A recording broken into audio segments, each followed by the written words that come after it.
Promise me you'll marry me in the future. All right, back in elementary school, a childhood friend said these things to me.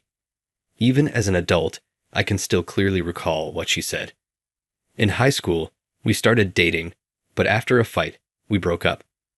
I've been unable to forget my ex-girlfriend for 20 years, despite that. Reunited with her as if by miracle, for whatever reason. My name is Henry. I drive a long-haul truck. I distribute things all throughout the nation, often spending up to 2 weeks away from home. I kept up this sporadic work after high school, frequently spending the night in my truck. Before I realized it, I had grown to the age where an increasing number of my coworkers and school friends were getting married. When I eventually see my colleagues after a lengthy travel, they frequently question, "Aren't you going to get married?" I smile sarcastically in response, "I'd like to, but, well." Then a coworker might ask, "What's up?" with a worried expression. "Is there a problem?" "No, it isn't significant." I answer, "Don't worry about it." After telling my coworker that, I got back in my truck. My worries could not be lovingly shared, not even with a close colleague. Although I do want to be married, even after all these years, there is someone I will never forget. That individual used to be my high school sophomore girlfriend. Ashley and I broke up in high school, and it's been 20 years since then. We haven't seen each other since. I am aware that despite everything, my dream to marry Ashley is pointless. Besides, I'd be the target of jokes among my coworkers if I spent 20 years pining away for a high school sweetheart. I am aware that Ashley and I cannot be married. All the same, Ashley comes to mind when I hear the word marriage. I still can't get over my affections for Ashley, even after we split up for 20 years. Ashley was an elementary school buddy of mine growing up. Our parents were close friends, and our houses were close together. Every day after school, we would play together or work on our homework. It was a given to get together after school or during holidays. Playing and going to each other's houses was just a regular part of our days. Ashley and I connected on a deeper level than just being friends. Ashley and I were in 3rd grade at the time, and it was springtime. The elder cousin of Ashley got hitched. Ashley showed me pictures of her cousin Ashley wearing an all-white bridal gown. The pictures enchanted me by capturing a wonderful universe. Ashley hesitantly asked, "Promise me you'll marry me in the future, okay?" While I was enthralled with the pictures. At Ashley's remarks, I swallowed without thinking. The thought of Ashley wearing a stunning wedding gown made my heart skip a beat. Startled and unsettled, I was at a loss for words. Our days then resumed with homework and after-school activities. Even in the far future, I thought we would always spend our days together. But suddenly our quiet lives were disturbed by a tragedy. In a car accident during our 5th year of elementary school, Ashley's father passed away. Ashley and her mother both withdrew after that. I attempted to make her feel better by saying, "Hey, let's play together today." But all she could say was, "I can't today." I felt depressed and alone, asking myself, why won't Ashley play with me? Ashley is grieving the loss of her father, who was the pillar of their family, my mom continued. For now, give her some room. That makes sense. Ashley's father genuinely lived up to his role as the family's pillar. He was exceptionally trustworthy and caring. Ashley's father took the initiative to set up the camera and prepare the meal at the sports festival. It makes sense that Ashley would be anxious given that her father vanished out of thin air. I kept being mindful of Ashley every time we crossed paths at school. "I apologize for requesting that you play the other day." I said, "I didn't know you were depressed." Ashley grinned and replied, "It's all right." When I did. "It's difficult right now, but when I feel better, let's play together once more." Even though I didn't see Ashley every day anymore, I still made an effort to be available for hangouts on her schedule during breaks. "Are you okay?" I kept asking her every time we got together during breaks. "How are you doing?" Ashley would constantly say, "Yeah, I'm fine," and smile. However, I noted that occasionally her smile seemed forced and other times it was sincere. It would be difficult to mend the emotional wounds following the death of her father. I could tell this merely by observing her facial expressions quietly. Ashley and I eventually went to the same middle and high school. In our sophomore year of high school, I informed Ashley that I liked her, but I waited until her sentiments had calmed down. She was a big part of my life. I had watched her struggle when her father passed away and loved her from a distance for years. I was ecstatic and thought I was the world's best when Ashley and I started dating. Happy to laugh, Ashley said, "I never imagined I would actually date Henry." "Neither am I. Dating you feels like a dream," I smiled in response. While things were going well in our relationship at first, something else happened that would impact us both at the same time. Shortly after her mother's second marriage, Ashley and I began dating. I'd heard that her new spouse worked with her mother's company. Since her husband's passing, he had been her mother's supporter. He seemed to be supporting Ashley while she was having a hard time, just like I was. I reasoned that Ashley's mother and herself must have been just as devastated by her father's passing. What mattered most was that they find a happy ending and someone to rely on. I was there to support Ashley through all of her struggles as her boyfriend.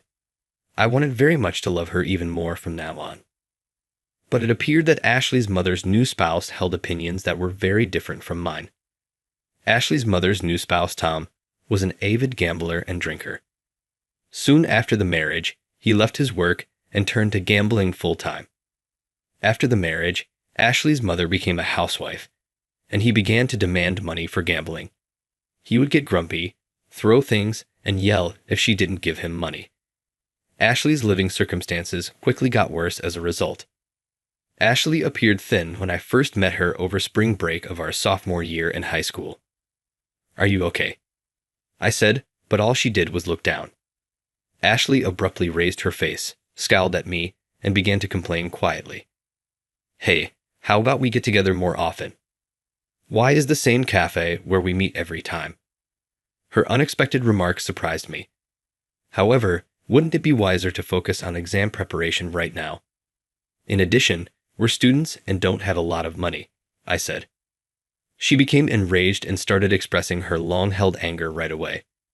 "We always use the excuse, we're students, we don't have money. How much longer must I put up with you, this aimless person?" After hearing Ashley's comments, I was certain that I lacked maturity in many romantic areas, and I found it difficult to fully comprehend her emotions. I wanted to make her happy in the future, so I gave exam preparation top priority. I'm just a healthy teenage boy going through puberty, to be honest. I'm keeping a lot of things to myself because I believe they will be for the future with Ashley. I'm therefore restrained myself. She was my first in everything, and since I value her so highly, I felt that I shouldn't hurt her anymore. I had no idea that I was causing her to withdraw that much. It would only make her unhappy to stay with me. For the benefit of both of us, let's break up. This was a big choice for me. Ashley cried bitterly and questioned, "Why are you leaving me like this?" We eventually broke up and continued our high school careers apart, entering our final year. However, she had left the school. I went to her house out of concern, but it didn't look like anyone was home. A few days previously, over spring break, we had split up. I was clueless as to her whereabouts at this point. "Hey, are you aware of the rumors surrounding your former girlfriend?" That's what a friend who shared this experience with me said. They appear to have escaped to her mom's family house after her mom's new spouse had gambled away all of their money. My friend told me this, and while her home phone and cell phone were unreachable, it worried me about her. Naturally, I was also unaware of the location of her mother's family's house, including both its address and phone number. Though I truly regretted our split, it was too late to look back. With a heavy heart, I plunged myself into my current profession after high school. For the first time in years, a coworker asked me out for drinks one day. Normally, I don't go out to drink, but for my colleague's birthday celebration this year, I made an exception. The downtown area was crowded with people on this Friday. Abruptly, I saw a woman in a pub, holding a menu and shivering like a puppy. She was trembling in just a short-sleeved shirt, even though it was November. Upon closer inspection, I realized the woman was none other than my 20-year-old ex-girlfriend, who I assumed was in trouble. I didn't even need to look aside to run over to her as soon as I recognized her. "What's up?" my coworkers said as they followed me, curious as to what was going on. "Ashley, are you right?" "Long time no see," I panicked, fearing that I could have said it incorrectly. With wide eyes, she exclaimed, "Henry, really? Do you know her?" "Let's not just chat all day. Let's enter this bar," she exclaimed with joy. My coworkers went into the pub where she was employed. Until we were seated, we awkwardly rode the elevator in quiet. My coworkers made fun of me by asking, "So, what's the issue with her? Merely a friend or something more?" They chuckled. Despite the jokes from my coworkers, I said quietly, "She's an ex-girlfriend from 20 years ago." That was when my coworkers became numb. "How come? 20 years prior. At that time, what was your age? It's awkward for us now as well. You ought to have spoken out before we went inside." "It was you guys who hurried in before I could give an explanation," I remarked, getting angry at my coworkers. Ashley came up to take our order just as I was becoming mad at my coworkers. "Have you decided on your order?" a coworker blurted out. "Then, let's have a single batch of beef burgers. I'll eat stewed beef and a pint." He also placed an order for me, saying, "This guy will have the beef burger set and a cocktail." I said, "There's no need to decide for me." "Well, we feel more uncomfortable about it," my coworker said. With a laugh, Ashley stated, "It's all in the past. Don't stress over it." She returned to our table after receiving our order. It's Friday, yet there's not as much activity as usual. Thus, take this as a special. Ashley went on to explain why we hadn't seen each other in 20 years and the circumstances behind our breakup. Yes, exactly as my friend had described it. Her mother was regularly pressed for money by her mother's new husband, an unemployed gambler. After a while, her mother had been telling Ashley, "Someday while he's asleep, let's run away," and until her savings ran out. It appears that they were packing their things in secret in order to flee her stepfather. It hurt so much that it was becoming apparent that we would break up. She admitted, tears running down her cheeks, "I said horrible things because I wanted you to dislike me." My coworkers, who were paying close attention, were shocked but remained silent as I gave her a wordless hug. I answered, "If breaking up was difficult for you, you ought to have told me that." However, I was unable to be open about how I felt. I was also unable to abandon my mother. Since I was still a child, I couldn't make the right choices. I apologize for expressing anything that upset you. After that day, we started seeing each other again, she retorted. Because he was stealing all the money at the time, and I wanted to help my mom, who was crying, I was unable to resist him. My final choice was to choose between my parent and my partner. "Is your mom okay now?" she asked, her smile bitterly put down. I answered, "It took some time, but things are finally calmed down.